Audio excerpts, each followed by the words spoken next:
कराची के इलाके Korangi industrial area में फैक्ट्री में लगी आग पर काबू पा लिया गया। कोरंगी इंडस्ट्रियल एरिया में पापड़ बनाने वाली फैक्ट्री में अचानक आग लग गई। इत्तला मिलते ही फायर ब्रिगेड की 6 गाड़ियां मौके पर पहुंची और 3 घंटों की जद्दोजहद के बाद आग पर काबू पाया। आग बुझाने के दौरान वाटर कॉरपोरेशन के टैंकर्स ने भी फायर ब्रिगेड को मावनत फराहम की। रेस्क्यू हुक्काम के मुताबिक फैक्ट्री में ऑयल, प्लास्टिक, गत्ता और दीगर चीज़ें भी मौजूद थीं। कराची के इलाके कोरंगी इंडस्ट्रियल एरिया में फैक्ट्री में लगी आग पर काबू पा लिया गया। कोरंगी इंडस्ट्रियल एरिया में पापड़ बनाने वाली फैक्ट्री में अचानक आग लग गई। इत्तला मिलते ही फायर ब्रिगेड की 6 गाड़ियां मौके पर पहुंची और 3 घंटों की जद्दोजहद के बाद आग पर काबू पाया। आग बुझाने के दौरान वाटर कॉरपोरेशन के टैंकर्स ने भी फायर ब्रिगेड को मावनत फराहम की।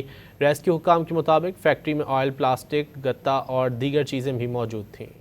कराची के इलाके कोरंगी इंडस्ट्रियल एरिया में फैक्ट्री में लगी आग पर काबू पा लिया गया। कोरंगी इंडस्ट्रियल एरिया में पापड़ बनाने वाली फैक्ट्री में अचानक आग लग गई। इत्तला मिलते ही फायर ब्रिगेड की 6 गाड़ियां मौके पर पहुंची और 3 घंटों की जद्दोजहद के बाद आग पर काबू पाया। आग बुझाने के दौरान वाटर कॉरपोरेशन के टैंकर्स ने भी फायर ब्रिगेड को मावनत फराहम की। रेस्क्यू हुक्काम के मुताबिक फैक्ट्री में ऑयल, प्लास्टिक, गत्ता और दीगर चीज़ें भी मौजूद थीं।